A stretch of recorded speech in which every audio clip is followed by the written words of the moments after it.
Oh, here we go again. There we go. Can you Hey, hear me now? SJ. Hey, DJ Sexy Hippie, welcome to the show. Thank you, SJ. How's it Hello, going? hello. Hello, can you hear I'm me? doing well. I Yes, think you there's can hear. either a delay or I'm feeding Give through me. somewhere or something. Okay, give me a sec here. How is this now? That sounds good. I can't hear Okay. myself anymore. Fucking Yes. A. What happened was is I'm such a great disciple of yours that I listen to your show, and sometimes your show's playing at the same time, and I forget to mute it because you're just so fucking awesome, and then so it's a true disciple. I'm hard to So. mute. I'm that fucking awesome. Yes, you are. You are. Oh, and I think I know it. Oh, I know it. I forgot to do. That's okay. That's okay. Anyways, we are talking. We were talking about the pussy looking eye the last 2 weeks. So that was things for the guys, for the girls. Now, you ladies out there, if you want a man to go down on you, we have to kind of meet them part way. You don't want a guy does not want to go down on a stinky pussy. Exactly.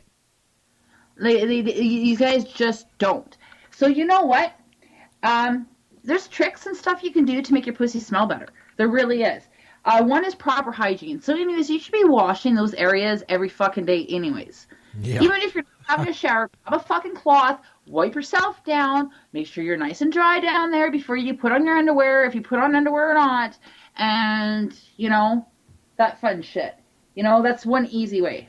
Surprisingly, girls are actually more gross when it comes to hygiene than a lot of guys are that I've noticed in my own personal life. Yeah.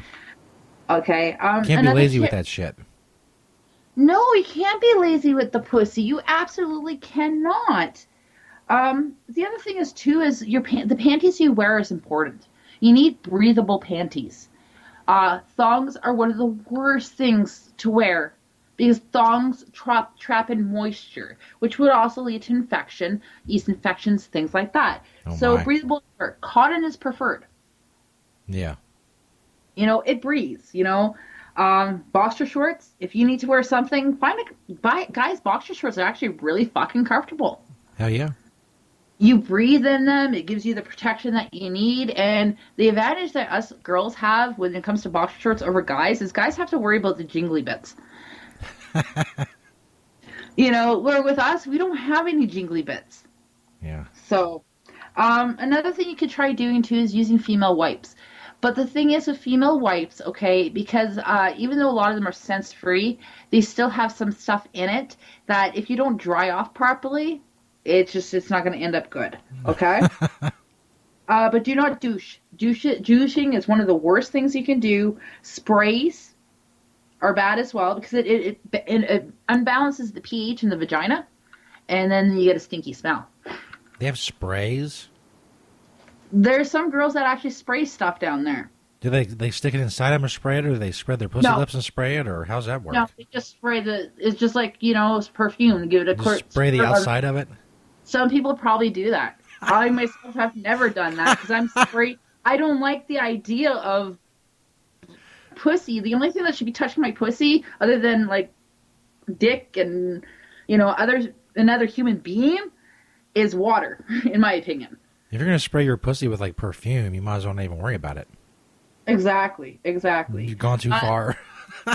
You notice that there's a smell coming from your vagina. It can indicate that you have an infection. So go see your doctor about it too. There's ways to get rid of the smell. And if you get rid of the smell, guys are going to be like, ooh. And they're going to want to, mow down on you. Where if you have a stinky pussy, they're going to be like, ew. Just spray some perfume on it. Exactly. The other thing, well, no, not really. The other thing is too, though, that actually helps with infection is to pee before and after you have sex. Okay. Okay, by peeing, okay, a good way to avoid infection is peeing, and also bacterial imbalance. And it makes sense, you go pee beforehand so your bladder's not full, you have your fun, whatever, and then you pee afterwards just to kind of clean out your tubes. There you go. Yeah. The other thing too is eat fruit. Supposed to be drinking plenty of water and eating a lot of sweet tasting stuff will make your vagina taste well. And this is something we actually covered too when I talk about the taste of male cum. Yeah. A lot of sweet stuff will make the cum taste better, and if your cum tastes better, your girl's going to want to go down on you more often. And she's going to swallow, which is, for most guys, that's a bigger turn on than spitting. Yeah. You know, guys get a kick when their women swallow their cum. You know, and it's not my job to question it because I'm not a guy. I don't understand. You know, but I know myself when a guy's like enjoying certain things from me, it just I don't know. It just I find it helps with the emotional bond. So Eat yeah, bacon. Lots of bacon. bacon is actually not good though. It's fucking For lame. one, it's greasy, and I love my bacon. But bacon is greasy, but also too, it's salty. What if you wrap bacon around like a piece of fruit? That would be good, like pineapple. There you Pineapple is go. one of the best things you can fucking really have. So having a good smelling vagina will not just make a lady feel less self-conscious, but it would also give our partner a better feeling about going down there. Nothing kills the mood worse than a bad fucking smell. Yeah. So, you know, that's pretty much how when it comes to vagina smells, how it goes. Now, this is November, and I do apologize. You know how I am. I'm very big for causes and stuff like that, and I have not mentioned Brovember yet. Yes. You know, and it is Brovember, so I hope some of my ML listeners are participating in growing facial hair in order to raise awareness and funds. Like, you don't have to necessarily raise funds, but to raise awareness towards men, mental illness with men, as well as prostate cancer and things like that. It's a focus on men's health for Brovember. Indeed. And I was thinking about this earlier. We have things out there for women all the time. We have, you know, cervical cancer awareness 24, pretty much all the time during the year. And then there's, you know, breast cancer and things like that. Breast cancer, though, does affect both men and women. But when you think of breast, you think of women. Yes. You know, but breast cancer happens to both genders. So people need to be fully aware of that. So basically what Movember is, Movember, it's pretty much they're seeking global contribution to men living happier, longer lives. This ambition and it points everything we do and is the driving force behind our campaigns. Pretty much there's a lot, like this is not just in North America. This is worldwide. Yeah. Men's health is in crisis. Men are known to die younger. Damn right. And on average, across the world, it's 6 years younger. Whew. That's a big enough gap. And then Yeah. again with mental health, okay? Women, as women, we can turn around and go and ask for help when we need it, and we're not looked down upon the same.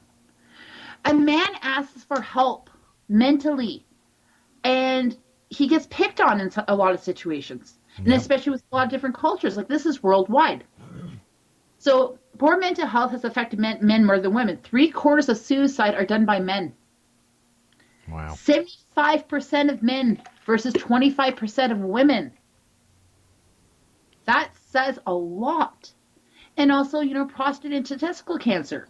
You know, we have things on women about cervical cancer. I just mentioned it earlier. You know, there's a lot of talk about it. And you hear about the talk all year round. But you don't hear the talk about cervical cancer, prostate and testicle cancer the same. Yep. A lot of times you'll hear jokes about, you know, the doctor, you know, putting on the glove and you're bending over and it's like, okay, cough for me. You know, but even the joking around about that, like, yeah, it's funny. I laugh when I fucking see shit like that. But even joking about it to a certain degree, men should not feel scared for a doctor to do what he needs to do. Yeah. Us women, we have to go for pap tests where they stick this thing. The first doctor I ever had do one to me called it the ducky. And it stick it up our fucking twat and go, and then they swab us. Wow. And we're supposed to be okay with that. You know, so men should not feel ashamed or feel nervous or feel scared or feel violated for getting the test that he needs for prostate or testicle cancer. Yeah. You know, and this is to raise awareness, to raise funds, to raise research for it. You know, and the month of November, you know, grow your mustache. And when people ask you why you're doing it, you explain it to them. You know? Absolutely. Joe Destruction has joined us in the chat room. He says he pays extra for the finger up the ass. And the extra treatment, the platinum package. Is it by a doctor, though, or is it... I'm sure they say they're a doctor, but probably doesn't ask for any credentials. Yeah. But the thing is, too, is prostate cancer is also the second most common cancer amongst men. Damn. So, It is kind of important. It's not one of those things where you hardly hear about it. Men get it all the time. So let's raise awareness, and if any of our listeners are growing their facial hair for this cause, feel free to fucking tweet me. Send me a fucking tweet with your fucking, I would love to see your stashes. I really would. I really would. I think Tweet it would be the stashes. Yes. Yes. And then girls could do it too. Girls could stop shaving for the month. That's right, ladies. Tweet your mustaches too. Mm-hmm. Fucking A. Yeah. But they could stop shaving for the month and just explain, well, this is why I'm doing it. Mind you, though, I know myself, that would bug the crap out of me. I would not be able to do it because I'm so OCD when it comes to facial hair. Not facial hair, to body hair in general. I have long hair on the top of my head, and to me, I love growing my hair head, but not my fucking body hair. No. Okay, so this is not just an issue just for men. It tackles the problem and towards a world of future generations of men not faced with the same issues as today because of the social biases. And that's the other point they want to get across is they want to kind of step out of the boundaries and say, hey, I'm a guy and I don't normally do this, but guess what? We're going to talk about it. We're going to kind of, sit back and we're going to have a serious discussion. Guys don't like to talk about serious things. Guys like to joke around and do their own thing, I noticed. Yeah. If I'm wrong, I'm wrong. But I notice guys, like I've said with relationships, I prefer relationships with men over women because they're simpler. Yeah. Men, you sleep with them, you take care of them, they take care of you if you're taking really good care of them most of the time. You let them have their space to do their hobbies, so be it fishing, camping, video games, reading, whatever they want to do. You got to give them their space. They're generally happy. Feed them, they're happy.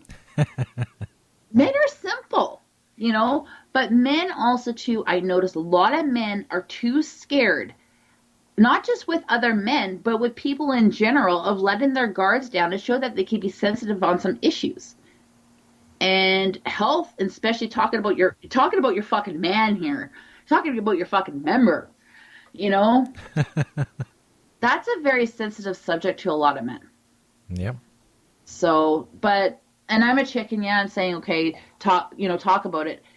Myself, if a guy talks about that, to me, I don't look down upon him. So, you know what, guys? Remember, it's November. Hopefully you guys are doing something, and if not, you know what? That's cool. At least, if you're a dude, go out there and make a doctor's appointment. Get it checked out. Absolutely. You never know. Feel ashamed. Do not feel ashamed.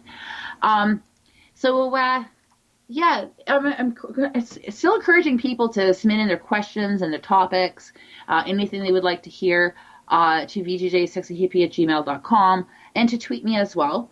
I always like to talk. As Jay knows, I love to talk, and I encourage people to participate. The more you guys participate, you know what? The more awesome things can fucking be. I find a lot of the best interactions we have is with live listeners, with Absolutely. people who are participating and saying, hey, I'm going to say this and, see if I'm going to see it on the show. So you know what? Tweet me, email me. I have you can look me up on Facebook as well, so get in touch with us and yeah, we'll talk about pretty much anything. Damn right. Damn right. VDJ Sexy Hippie, thank you. Another informative and entertaining segment. And we'll see you next Friday. Yeah, see you next Friday. Word. Peace. Bye. Sex, toys, and stories from the road with VDJ Sexy Hippie every Friday night. Jason in the chat room says he's growing his ass hair to raise awareness. We've also been joined by St. Paul Prostate Doctor, offering free prostate tests for everyone. So make sure you line up, get your asshole ready for that. We got taking another little break here. And St. Peter is supposed to bring back some more money before the end of the night. I'm waiting. I'm fucking waiting. I get $42 though. That's pretty damn good. Stoner Jesus Show podcast.